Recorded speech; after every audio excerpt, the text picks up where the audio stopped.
heavyweight clash. Sunday's game at Lambeau Field between the Detroit Lions and the Green Bay Packers was billed as the game of the week, with both having excellent starts to the season.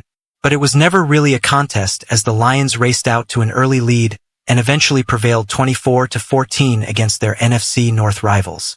The animosity between the two sides began well before kickoff when Lions star receiver Amon-Ra St. Brown arrived at Lambeau Field wearing a shirt emblazoned with the message, "Green Bay sucks."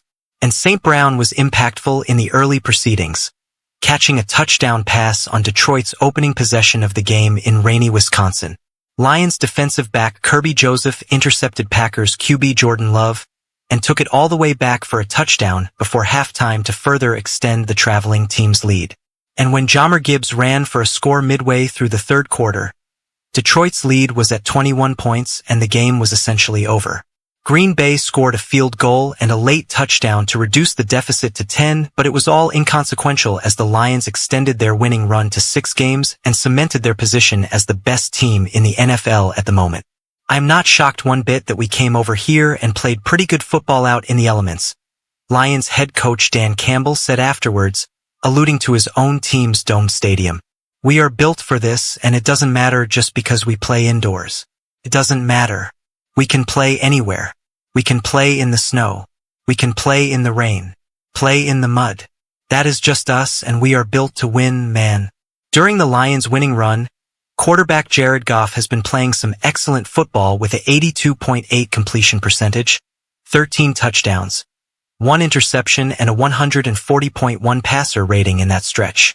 According to the NFL, Goff's completion percentage and passer rating are both the highest in a 6-game span since at least 1970, minimum 100 passes attempted, breaking the previous records set respectively by Hall of Famer Peyton Manning and 49ers quarterback Brock Purdy. "We're supposed to be the dome team who can't play outside," Goff said afterwards. "We're supposed to be the team that can only win one way. I think we've shown a handful of times we can win in multiple ways. We're chameleons." It was a disappointing result for the Packers at home, despite having 150 more offensive yards than Detroit. Miscues and costly penalties meant drives stalled at the key times and resulted in the team not being able to score as often as it needed to keep up with the Lions.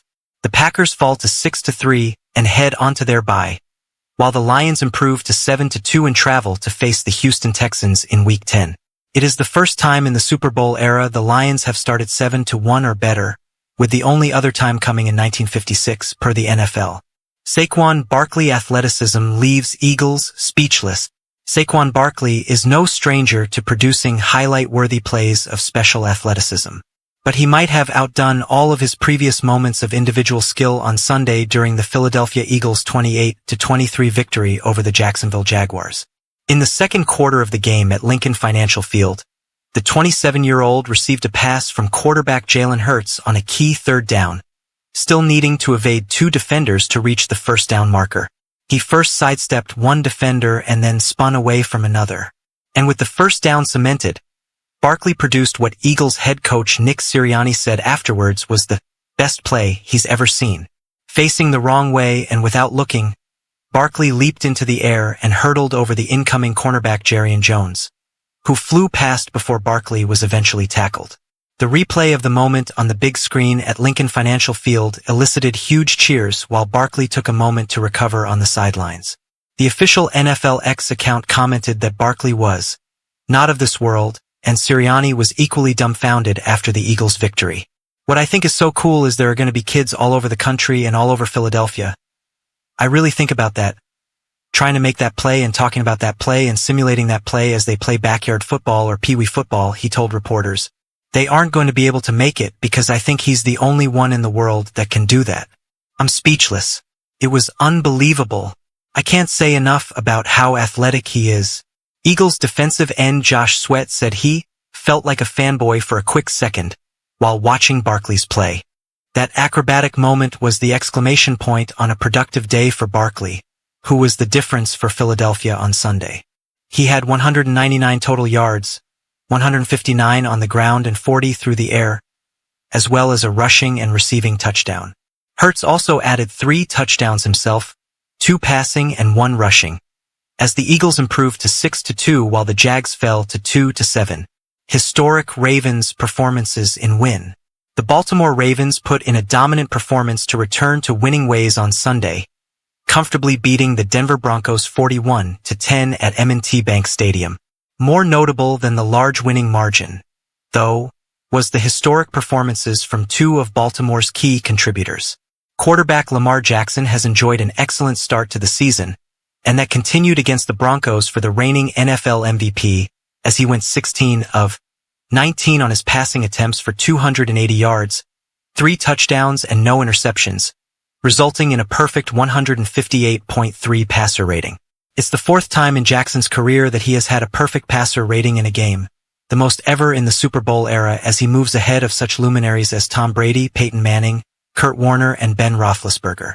But Jackson wasn't the only Baltimore player to put in a historic display.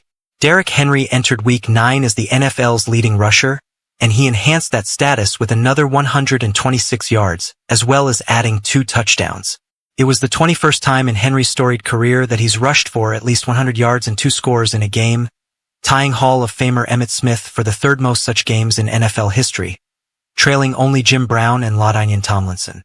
The 2 touchdowns were also Henry's 100th and 101st career rushing touchdowns.